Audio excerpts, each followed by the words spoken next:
देशातल्या प्रत्येक वाहनाला हाय सिक्युरिटी रजिस्ट्रेशन प्लेट अर्थात HSRP हे बंधनकारक करण्यात आलेलं आहे.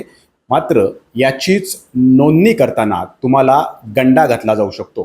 पिंपरी चिंचवडमध्ये अशा काही तक्रारी सायबर विभागाकडे प्राप्त झालेल्या आहेत आणि हीच फसवणूक जर तुम्हाला होऊन द्यायची नसेल तर काय खबरदारी घ्यायला हवी हे सुद्धा आपण आता जाणून घेणार आहोत.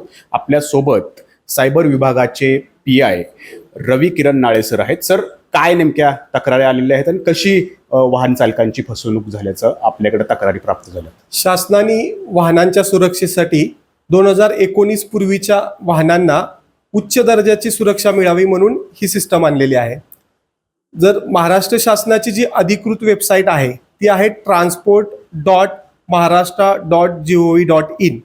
परंतु काही लोक जर ही वेबसाईट सर्च न करता बुक माय नंबर प्लेट किंवा बुक माय HSRJC अशा फेक वेबसाईटच्या आधारे त्या नंबर प्लेटसाठी रजिस्ट्रेशन करतायत आणि त्यामध्ये लोकांची फसवणूक होते.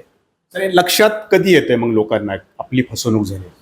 आमच्याकडे आता 2 ते 3 तक्रारी प्राप्त झालेल्या आहेत. त्यामध्ये लोकांची 1,500 पासून ते 3,000 पर्यंतची फसवणूक झालेली आहे. ज्यावेळेस त्यांचे पैसे बँकेतून कट होत आहेत आणि त्यांना बुकिंग संदर्भात किंवा ते नंबर प्लेट बसवण्यासंदर्भात कोणतीच डेट मिळत नाहीये की तुम्ही ह्या डेटला येऊन नंबर प्लेट बसवा, त्यावेळेस लोकांच्या फसवणूक झाल्याची लक्षात येत आहे.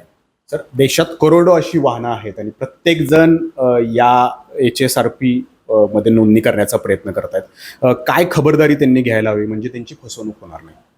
पिंपरी चिंचवड पोलिसांच्या वतीने मी आपल्या सर्वांना आव्हान करू इच्छितो की आपण जर आपल्या वाहनाचे रजिस्ट्रेशन करताना जी महाराष्ट्र शासनाची अधिकृत वेबसाईट आहे transport.maharashtra.gov.in या वेबसाईटवरती जाऊन रजिस्ट्रेशन करा आणि त्यानुसार आपली नंबर प्लेट बदलून घ्या.